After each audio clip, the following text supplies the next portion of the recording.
Good morning, or afternoon, or evening, or night, whatever it is for you. And welcome to the David Mammano Show. You guessed it. I am David Mammano, and I'm here to hopefully make you smile today with some lessons for life. And today I have on the show a great new friend. Met her a few months ago online. I hope to meet her someday in person. I'm going to say your name correctly. Kathy Klotz-Guest. I did the dash in there just so everybody knows, like, yes, you are a guest of the show, but you also, it's also your married name, right? So Kathy Klotz-Guest, welcome to the show. How are you? You're a pro, David. You're just, it's awesome. And I was laughing because I saw your name, Mammano, and I was like, Mammanogram? Am I getting Mammanogram today? You are. Well, you know, funny. So all Italian names, most Italian names actually mean something in the Italian language, right? Wow. So I found out, I asked my relatives that when you dissect Mammano, so you could almost figure it out. So you've got mama, which is mom, right?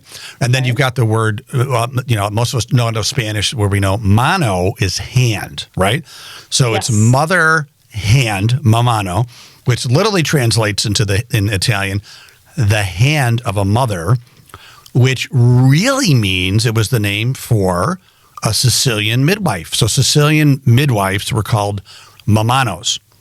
And so apparently I come from a long line of Sicilian midwives. That's pretty amazing. That's a great etymology. I love that. Probably more than you wanted to know. Yeah, that's fascinating. I love that. Because that's very rich and very, there's history and I love that. There's a little meat to it. And apparently I'll say your husband with the last name of Guest must have been just his family comes from a great line of guests, I would imagine, right? It is. Yeah, we traced it back. So my husband's he goes back to William the Bruce and further than that. And I guess guest, here's the etymology. It means unwelcome visitor. So that kind of fits. Like when your in-laws stay too long at your house, you're like, bye, I guess. That worked. I realized oh my God, that's kind of funny and also how apt. And that's what did Ben Franklin said, fish and guests both stink after 3 days. Yes. See? I mean, not wrong. So there you go. I love that. I love you have a rich tradition in your name and I love it. And I wish mine was equally rich. Well, your personality makes up for it. So, and you know what? I have to tell you, you are the best guest I've ever had on the show. So there you go. I'll leave the double entendre there just hanging. Okay. So I know. I like it. We're going to do it. Very quick, funny story. Everybody that came to my wedding was like, oh my God, why is everybody writing Guest in there? Like David Guest, Ricky Guest, Gary Guest. I was like, because that's my last name. Yeah, it's my last name. And they were even my bridesmaids. Hello, you're my bridesmaids. You're my ride or die. And they were like, oh, I didn't know that was you're going to be your married name. I was like, how are you not going to know that? You are literally in the wedding party. What is up with that? So then they were like, okay, I'll bite. I'll just put Debbie Guest. And I was like, come on now. You are supposed to be my ride or die. Come on. You started questioning your friends, I think, then. I did. I was like, how dare you? And also, you look amazing. Nice. That's awesome. Well, Kathy, I want to tell our viewers, listeners, et cetera, a little bit about you. I'm sure they can already tell that you're fun and funny and playful. And we're going to find out why in a second here. So Kathy, they call you the Mrs. Maisel of leadership, which is the show on Amazon that's been super, super popular, right? Love that. You have an MA and MBA. You're a global speaker and author and the founder of Keeping It Human, which I definitely want to learn more about. And when companies need to inject more brave, bold thinking for transforming people, culture, and ideas, who do they call? They call Kathy. Kathy is a comedian, that's why we're bonding, and a former Silicon Valley tech executive. That's where we're not bonding, but we will. Our circles overlap in many ways. And your last book is called Stop Boring Me. I love that. That's fantastic. Which was a top 10 Amazon seller in creativity, leadership, and humor. Your work has been featured in Inc. magazine, Forbes, and Fortune magazine. You're just a rock star, and I'm so happy to have you on the show. I also want to thank Gary Ware, if you're listening. Gary Ware is another kind of person in our world where, you know, we're teaching people skills on how to be better at work in different ways, but using our quote-unquote comedic talent to make our points a little bit stronger, right? So, I got to hear. Tell me the journey. Were you a comedian first, and then you said, "Hey, this is fun, but I got to make more money, and I want to help more people." And tell us the whole path, please.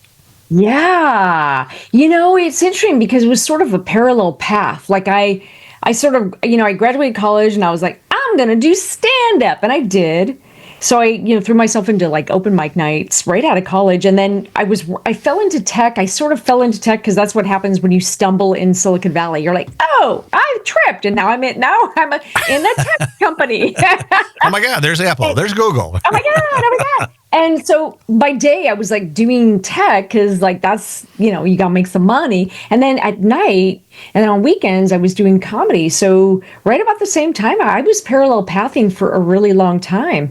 You know, and then I got to, you know, improv and stand up and all that stuff by night and weekends. And by day, you know, I was like slogging it out in tech and doing the, you know, whole grind, and it was like exhausting. And I think what I loved was the bravery and the boldness and all that other stuff was really at night and on weekends was the place I could play and I could try different stuff and there were no repercussions. If you failed, it was like, man, that's part of the culture of trying different things. And I think that made me braver inside the company. But the truth of the matter is everyone likes to say, Kathy's an executive turned comedian. And I was like, well, not really. It was parallel path until I realized, duh, why am I doing this? I should merge the two.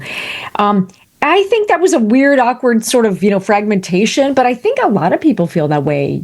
You know, you're trying to bring all that good stuff into your workplace, and a lot of workplaces are so stiff and unwelcoming and not human, and it's hard to do. But it's like you got to, because it sucks so hard for most employees. Yeah. I think that you described it perfectly. That should be your tagline, because it sucks so hard for employees. I think that's super fantastic. I think I found your new business card. I love it. I was like, and it shouldn't suck so hard for your people. Right. Yep. Exactly. Well, you know, I love what you're doing because, you know, so my path was a little bit different. Where I did stand-up comedy and improv and a little acting in my 20s. Then I started a company.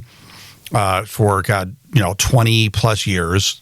COVID hits. I'm like, you know, pondering a little bit more, and I'm like, I miss comedy. So then I did stand up, and then I said, well, I don't know if I want to be a full-time stand-up comedian at 50 plus and tour the country forever. But I thought, God, if I could take my business experience and my comedy and put together some programs that help businesses infuse humor, joy, play, fun into the workplace professionally, then I think that's my thing. And I was like, this is great. And so what I would say is I've combined the chocolate and the peanut butter. Remember that Reese's commercial, right? So yes, I do. We got to do an age check sometimes. Some younger ones are like, I don't get it. So I'm like, no, it's an ad campaign from, in my mind, not that long ago. But no, what's that? I know. One guy would be walking with chocolate, right? One guy would be walking with peanut butter. They bump into each other and get mad and then try it. Oh, this is delicious, right? Good. I know. So I love, and then to come to find out, I start telling people what I'm doing, and they're like, oh, I know someone else that does something similar. And that's how I met Gary Ware, a mutual friend. Nice. And then Gary Ware is like, you got to meet Kathy. And I also, another friend told me, do you know Steve Rizzo by chance? Have you heard of Steve Rizzo? don't, but I should. Steve was on my podcast. By the time this episode comes out, it's going to be 2 shows ago. And Steve was a full-time comedian in the late 70s, 80s, 90s. He performed with Rodney Dangerfield and Ellen DeGeneres and Jerry Seinfeld and Sam Kinison. And his roommate was Drew Barrymore in L.A. Not Drew Barrymore. Drew, who's the Drew that's on The Price is Right now? Drew Carey? Yes, thank you. Drew Carey was his roommate. And he was always on the edge of making it real big, but something was like holding him back. And then he decided that he wanted to do more than just comedy. Same thing, combine it with business. Now he's one of I don't know what you call us, motivational comedians, inspirational humorists, whatever we call ourselves, right? So yeah, and it's so true. I love that, and it is hard because sometimes you're like, well, what am I? I'm a sort of a 2-for-1 kind of combo package. But it's amazing when you bring those skills together. It's the chocolate peanut butter. It is. Yep. We are comedic strategists. How about that? Do you like that one? That's good, right? I love it. I've been called everything from strategic humorist to inspirational comic to workplace. Brene Brown and Tina Fey have a baby. I've been called. Yeah. Now, when I brought back comedy a couple years ago, and I did a stand-up routine, I said it's like Jerry Seinfeld and Tony Robbins had a baby named Dave. So yeah, very similar, right? So yeah. And such a profoundly amazing set of skills, which is so needed, and I think I love meeting folks like yourself that have that skill set. And I love knowing that there's a lot of us out there, and we feel sort of sometimes we're at the zoo and we're the rare, preview thing where everyone's staring. It's there's nobody like that, but there are. And I love that. I love that. Well, you're near Stanford University, right? Yes. Stanford's near you. And and there's that book by those 2 Stanford professors called Humor Seriously. Yeah. And I've read that book. I read that book first right when I started thinking about doing this. And so it's a graduate course in Stanford Business School, right? And they have a course and a book about using humor in the workplace, correct? They do. I got to interview them when their book came out. I met them and they were like, "Hey, will you interview us?" And I did. And I interviewed them on LinkedIn Live when their book came out. And yeah, they do. They interview a lot of comedians. They go and bring in people to actually talk about stuff. They've interviewed a bunch of friends of mine. They do. They try to get people to understand that these are really important skill sets. And I love that they have the profound amount of research to back that up. And it's for the people that are left brained, David, as we know, some people are right brained and they're like, yeah, I don't need the research. And then the left brain people like Stanford are like, no, I need the research. They bring all that. They have a ton of research. Every chapter is backed by, this Wharton School study and, Stanford and Harvard and Gallup poll, et cetera. Yep. Yeah, so it's so imagine PhD professors saying we believe humor works in the workplace, but we need to prove it. And that's what their book, Humor Seriously, is about. But exactly. I want to promote your book. So stop boring me. Tell us about your book. Yeah, so Stop Boring Me was really about all the years of learning a lot of comedy and skills and a lot of improv, because I think improv can be, I'm both a stand-up comedian as well as an improviser, both. But what I felt like is that more immediately, David, a lot of the improv skills that we learn are so day-to-day everything. Everyone can be funnier. Everyone can be more creative. Everyone can be better communicators. Everyone can do the little things with little tweaks. It's not hard. We just have to get out of our own way. So I felt like the book that needed to be written was how do we sort of summon our creative energies and our creative genius with improv skills? And it's not about being, a theater major for those that are like, oh my God, I can't do it. It's really everybody's got that ability. I think it's just getting out of our own way. And what I love about the book is that it's really easy, practical tips it's already there. I think everybody's creative genius is already there. It's just we've been kind of talked out of it in corporate America. We've been, you know how it is. And it's like, if we could just reconnect with that inner like comedian and inner playful kid, it's there. It's there.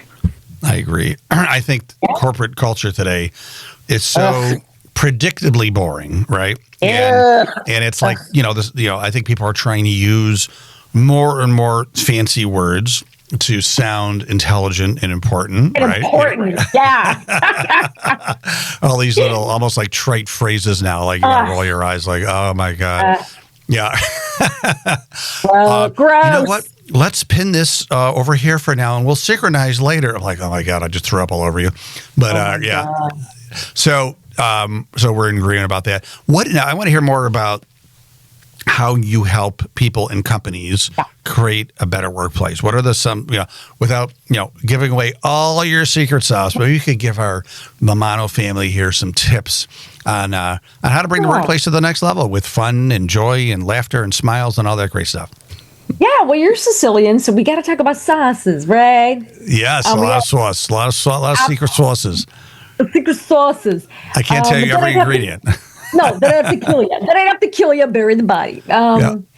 It's interesting because really it's evolved. I started my business I've been in business for 15 years, and I started while I was still full-time in tech, and I was leading teams, and I really discovered years and years ago that, when we make it a safe place for people to try stuff, to use comedy skills, to play, to experiment.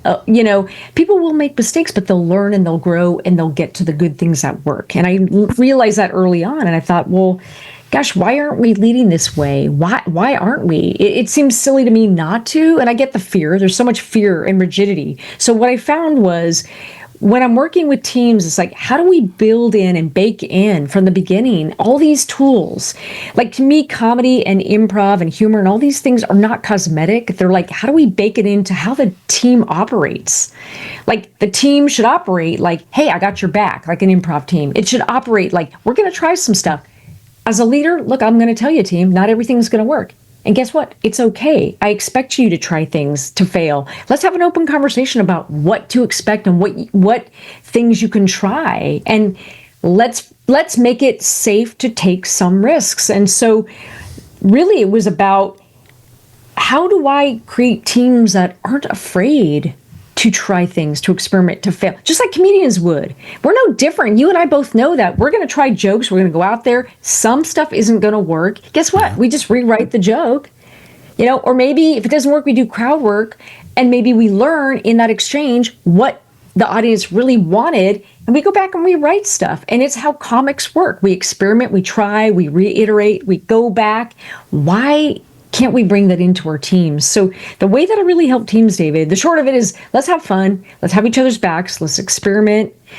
We can still have our goals and all that other shiz. Because look, I came out of leadership, and if you didn't have metrics and KPIs, you might as well go home. But we don't have to be so ridiculously scared all the time. And that doesn't work. That just doesn't work. So let's make a safe place for people to play, experiment, try stuff. And that's really, honestly, in the simplest terms, what I do is help leaders figure that out. Where's that balance? What does it look like? The biggest thing stopping teams today is they're scared shitless. And let's just say it. They are scared. They're scared if they make a mistake. God forbid, not everything works. And yet we know from comedy, that's how it works. Absolutely. It's like, not everything will work, folks. But that's the point, is we then rewrite the joke. So we've got to adopt an attitude that's much more like, let's try things, let's fail, let's see where the boundaries are. And if we sort of brought that into our teams, what would it do, and how would it bring down fear so that people could try things? And that's really I think the biggest lesson of all. Let's be more human. Let's, obviously we can't be, insulting each other all day. It's a little different. You got to know that you're in a team and you're not on stage at the improv, because that's different. You're not doing crowd work at the improv. It's different. And yet, it's not that different in the sense of trying things and making it safe to fail and iterate. What'd you learn? And the best things, you and I both know, the best things that we can do as comedians is like when we fail, okay, why didn't the joke work? What went wrong? And sometimes there's such big learning that way. And so why can't we bring that same element into our teams? So that's really the impetus. I love so many things about what you just said. So many things are going through my head. And really, it's coming down to trust, right? Trusting, like when you're, I've been in an improv team, and I know you are. Yeah, at the end of the day, you all trust each other that you're gonna whatever stupid things come out of my mouth, I'm gonna trust the team to be like, we're gonna find a way to bring it to the next level. Like we're gonna rise everybody up with everything that we say, right? And so I would imagine that's kind of what you bring to a company. Like, there's no wrong answers unless it really is stupid, but pretty much there's no wrong answers. Stupid answers, David. Just stupid people. No, I love that. Yeah. There's no stupid answers. There's just stupid people. There's another tagline for you. My God, I'm like an ad agency for you today. That's beautiful. No, it's so true. It's so true. If you have each other's backs and you have that trust that an improv team has, it's like you can make sense of the silly and you can find a way. You might say an idea, I might say an idea, and you're like, okay. But if we heighten and we play with it and we yes and it, who knows where it could go? And too many teams just stop creativity before it starts because they just kill ideas, and they kill it by committee, and the lawyers get involved, and it's like we can't think like that. And there is so much more in our teams if we just played and made it safe and just let humanity do its thing. It's most stop people judging well, stop judging everybody all the damn time, because that shiz gets old and it kills good ideas. Yeah, you don't want to be afraid, like if you can't make a meeting, that you're going to be the one they talk about. You're going to be the scapegoat, right? Like you don't want to have that type of atmosphere, right? So I remember reading a book years ago, and you just reminded me of it, that really good leaders, every month or every quarter, whenever they kind of review their progress, and they say, okay, what went well, and they'll talk about that. They'll write that down, but then they'll also say, okay, no judgment, only in the spirit of improving. What did not go well? Yes. And can we fix it, or do we get rid of it? Like, what do we do with this piece, right? But you have to talk about that stuff as well. And if nothing's on the list, then you're playing it too safe, right? Yes.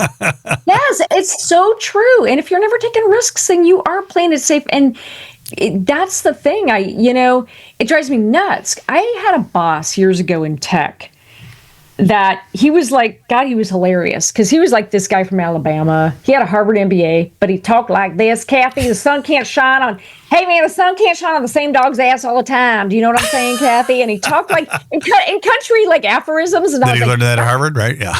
Yes, I was like, that's some crazy shiz, but he's right. Oh my God. And I loved it. And one of the things he was like, well, we all gonna die sometime. I just don't want people pissing on my grave, and he just would say these crazy things.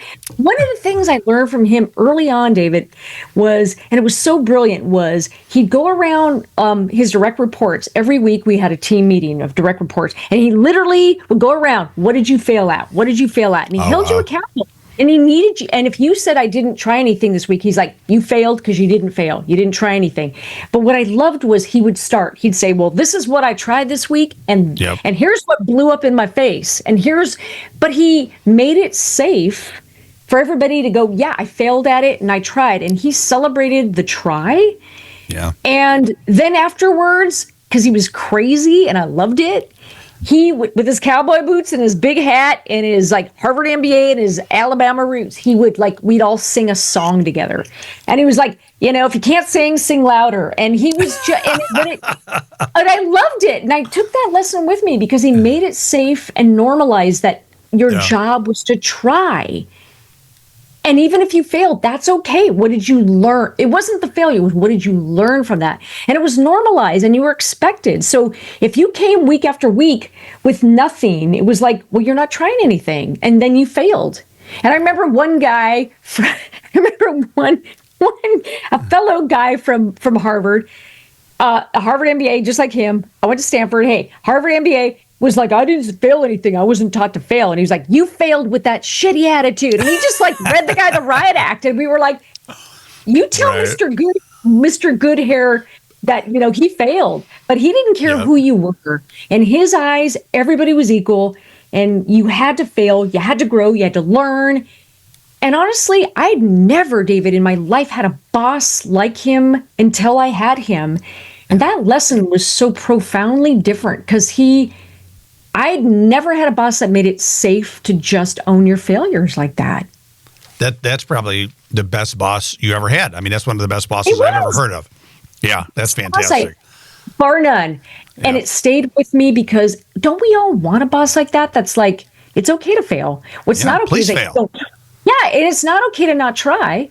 And it's not okay to act like your failure is bad if you learn something.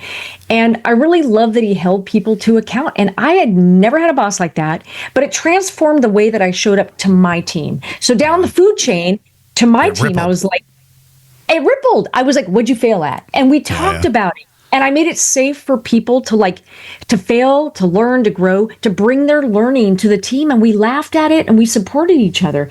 And it changed everything about how I showed up for my people. And that was amazing to me. Yeah. I'm getting goosebumps.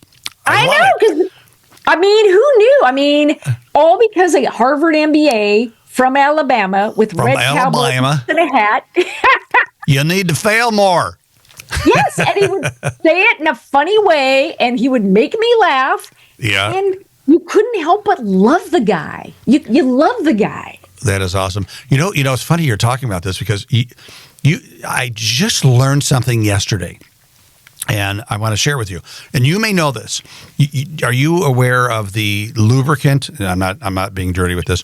The lubricant called WD-40. You know WD-40? Yes, water displacement 40th try. God, you're great. I just learned this yesterday. So the number 40, because it's no one ever knew. I never knew I was 40. The number 40 is because they got it right on the 40th try. So they failed 39 times, right? So, yep. I love that you know that. I do know that I'm a nerd, and I love those stories about all the ways. Well, Coca-Cola was supposed to be an angina medicine, and it didn't, and a headache medicine, and it didn't work. You're like, ow, my head hurts, but this is tasty. Right, what? And I feel hyper. Yeah. And now I'm like, I have heart palpitations and arrhythmia, but oh my God, I forgot about my headache. It's like, these are brilliant, brilliant things, and it's hilarious, but it's the right kind of thinking. Yeah, you're also making me think of, we all use, in fact, Scott just handed me one, sticky notes, right? He forgot to set the timer. He's like, I started 20 minutes late. So that was a failure. But thank you, Scott. We're all good now. But this is a good segue. 3M, and you probably know the story of sticky notes, right? So sticky notes, we all use them, right? They're great because you put them on a surface and they stick, but not that much. They come off pretty easy. You can put it on the wall. They stick, but they don't take the paint off. You could take it off easy. Yeah. And when 3M was trying to invent what is now this sticky note, they were trying to invent the best, most adhesive glue ever, right? Like that was their experiment. And they came up with something different that became a massive profitable product for them, correct? So failure leads to a total bam, huh? Absolutely. Isn't that amazing? Yep. Did you know that Lysol started out as okay, we have to laugh. This is about comedy, folks. It was like a women's hygiene product. I don't even want to know how that's supposed to work. Not know that. Yeah, it was supposed to be a women's hygiene product. So I don't even want to say what I think they were trying to do with it, but we'll leave it to our dirty imagination. Hello. But it was like, okay, that didn't work. I don't even want to know. But they discovered it was a great disinfectant for everything else. So these are hilarious, but you got to admire that somebody was like, okay, we this isn't working. Let's pivot. Yeah. And so many brilliant innovations come from that whole thing, David, as we're talking about. You know, I mean, if we just accept that failure is part of the process and make it safe for people, how much better would our teams be, and how much less would employees feel like work sucks? I mean, it would be employees. God bless our employees for putting up with leadership BS, but they shouldn't have to. Correct. They should. You know, that's on us. Yeah. Yeah. Well, but you've decided to make a difference about it. So I'm trying to bring all that to the table, trying to make it safe for people, and I think humor happens in places where people are safe. So it's not like, hey, be funny at work, monkeys. It's like, hey, when we make it safe for you to fail and F up, and then people feel like, okay, humor is, I trust that this is safe here, that I can be myself. And you and I both know that's a huge trust thing for leaders and teams. It's trust. It's trust. Absolutely. You like, I obviously am drinking the Kathy Kool-Aid, no doubt about it. But when you find yourself talking to companies about this, are a lot of them thinking like, oh, that's a nice to have, that's cute, but we don't really need that right now. We don't find it professional, blah, blah, blah. Do you get some of that pushback? Oh, yes. Because there's a fundamental misunderstanding of what it is. I think one of the things people forget is they go, oh, we don't need that. That's a nice to have. And I'm like, yeah. So what's the innovation look like in your companies? How are your teams creating? Oh, they're not. Oh, tell me about that. Is fear high? Is rigidity high? Are people afraid of failure and what everybody else thinks? Okay, then that F word, my friend, is running around controlling your teams. Oh, I never thought about it like that. Yeah, see, humor isn't, you and I both know this. I mean, you can look at humor one way, which is being funny, and that's important, but that's not really what we're talking about. Humor is so much more about baked into your company. If I can laugh at my failures, I feel safe to try. I feel safe to spitball. I feel safe to make mistakes. And unless you feel that way, your team is not trying. You're getting about a third of your team's best, brain juice. I got news for you. You are not tapping into your team's fullest potential. And it's very funny to me that, they'll sit there and go, oh, we can't do that. Humor is just too scary, or improv is too scary. And it's a nice to have. Is it though? Is it a nice to have? Because it seems to me your teams are, you're getting maybe a third of their loyalty. Yeah, I mean, what are engagement levels these days? What's engagement? Yeah, they're so low, right? I mean, like low. Reported like 20%, and that's probably even lower, right? Like fully engaged, right? So fully engaged, they're totally low. And my favorite, David, is when they're like, well, I don't know. If our teams were having problems, they'd tell us. I'm like, is that a fact? Oh, absolutely. We would know. And I'm like, yeah. See, the thing is, when your teams don't trust you, they're not going to tell you they don't trust you because they don't trust you. You see the problem there? Yeah. See, when they don't trust you, they don't trust you. So, yeah. Yeah. That's why they have like 3 apps at work, and you come by and they get out of Tetris and they're in there like, right. As soon as you walk by, they're like, Tetris, what? Yeah, I mean, come on, get over it. It's so funny. And I think what the good leaders and the really caring leaders get that. Look, our teams are everything.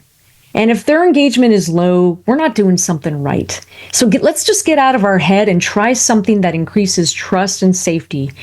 And thinking like a comedian and creating these different places to try things increases trust and safety. And when you do that, good things happen.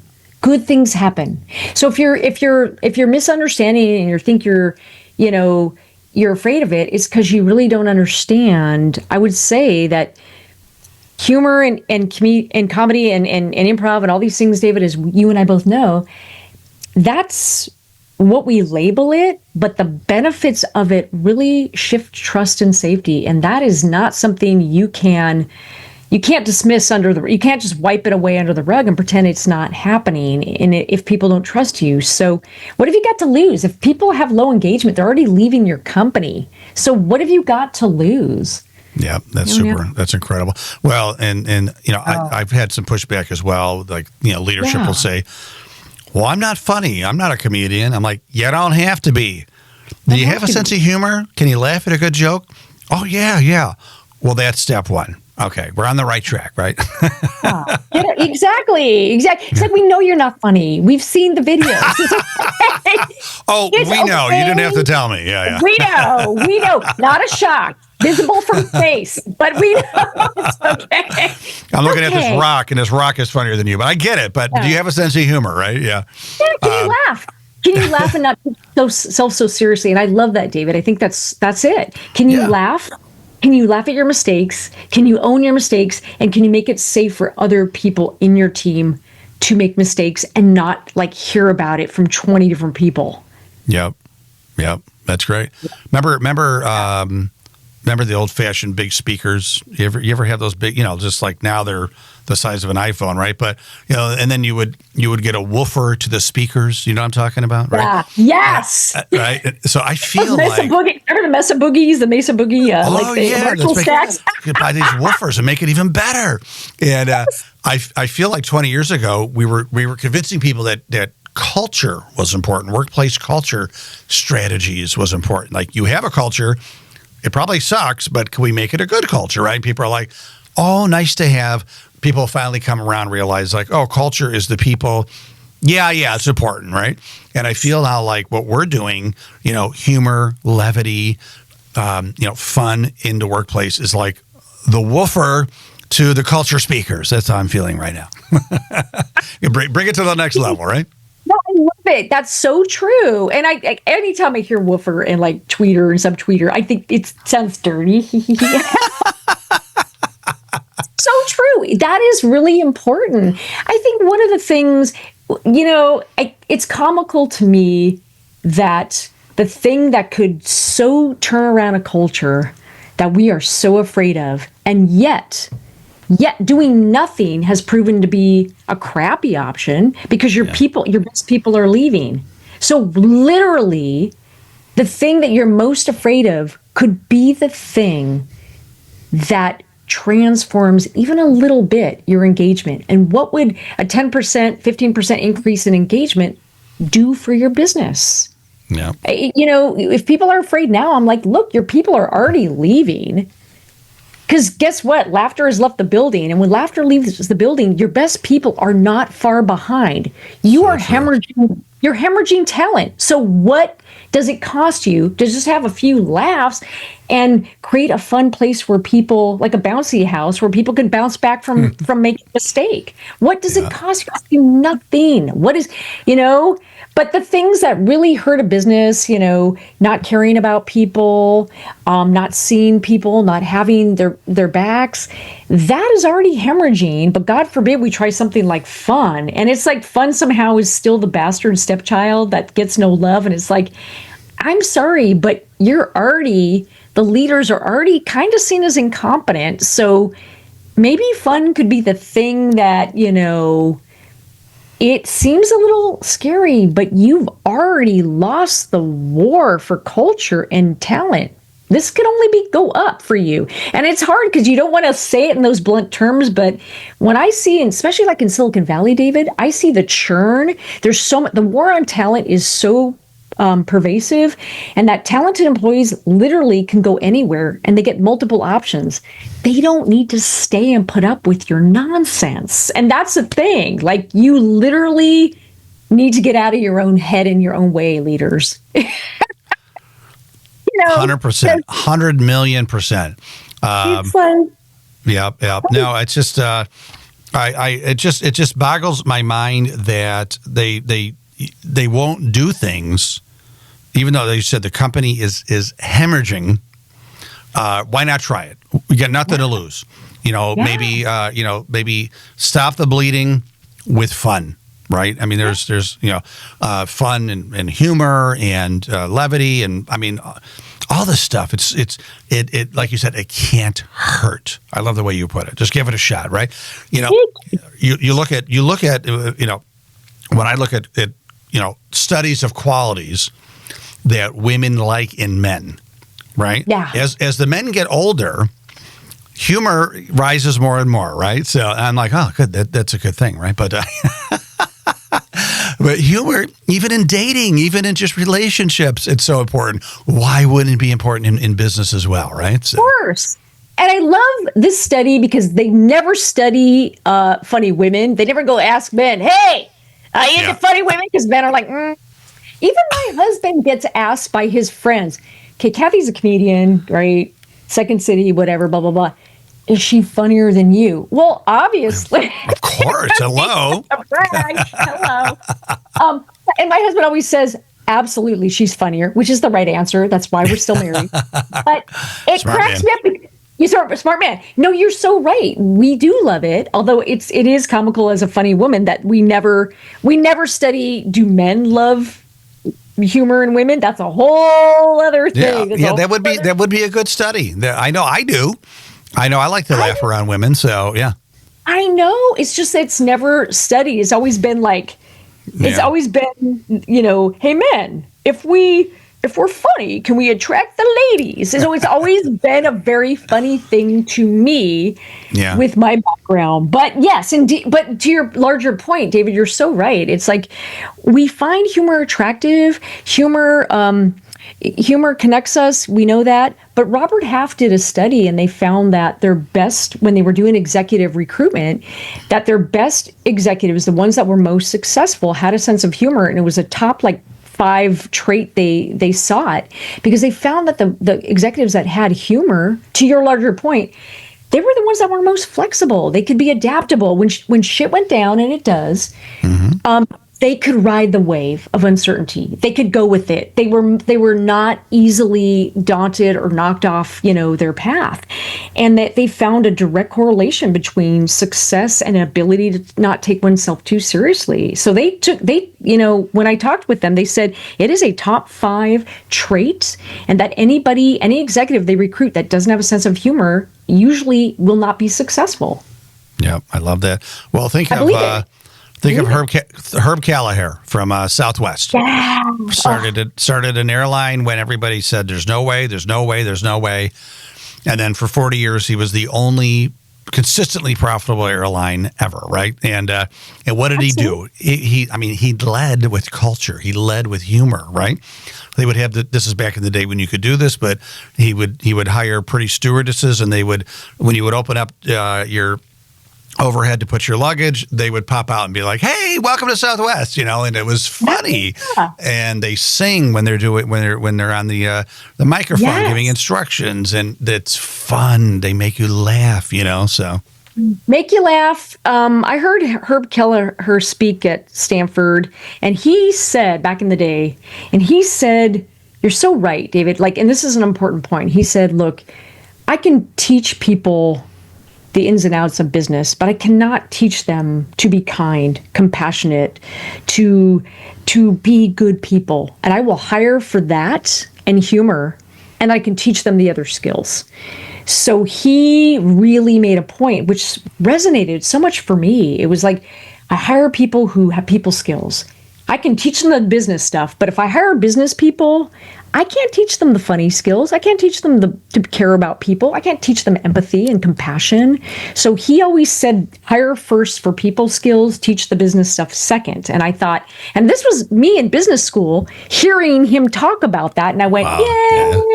You're like, I love this guy. And then he wrote a book in the 90s called Nuts. Right, and it was a great book about business, and kind of a play on. He was the best. He was a visionary in that sense. You know what I mean? Yeah. But you're right. And I think that speaks to the culture that I think you and I and so many folks like us really believe in sort of spearheading. We're trying to move that needle. We're trying to, and good companies get it. Yep, yeah, absolutely. Kathy, this has been super, super fun with a capital F. Thank you so much. You are absolutely wonderful. The best guest I've ever had. Absolutely, 100%. And we're going to be fast friends. I feel like we have to meet.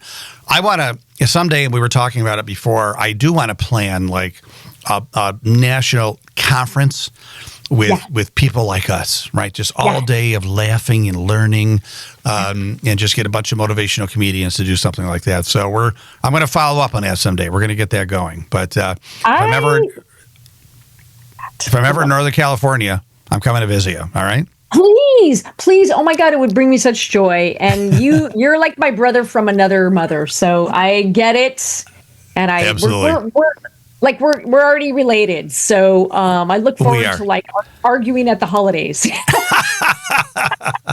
I love it. I'll bring the cannoli. Kathy, again, thank you so much. If people want to get in touch with you and learn more about you, give us all the deets. Sure. The easiest way is to go to keepingithuman.com. And the it is like your essence, not IT. The number of people, David, that are like, oh, IT. And like, no. It's your essence, your juice, your like culture. Keepingithuman.com. You can also connect with me on LinkedIn. And that would be awesome. So, yeah. And if you're in the Bay Area and you want a comedy show, I still perform all that stuff. So, hit me up and come see me on a stand-up stage or an improv stage. I love it. It just got more enticing. All right. Thank you so much. Kathy, thanks again. Thank you for your time. Thank you for sharing your heartbeats with us today. So glad you were born, and I look forward to continuing a great friendship with you. Back at you. Thank you so much. I also want to thank everybody for listening. You made it. You listened to the whole show. I appreciate that. Listen, watch, whatever you do.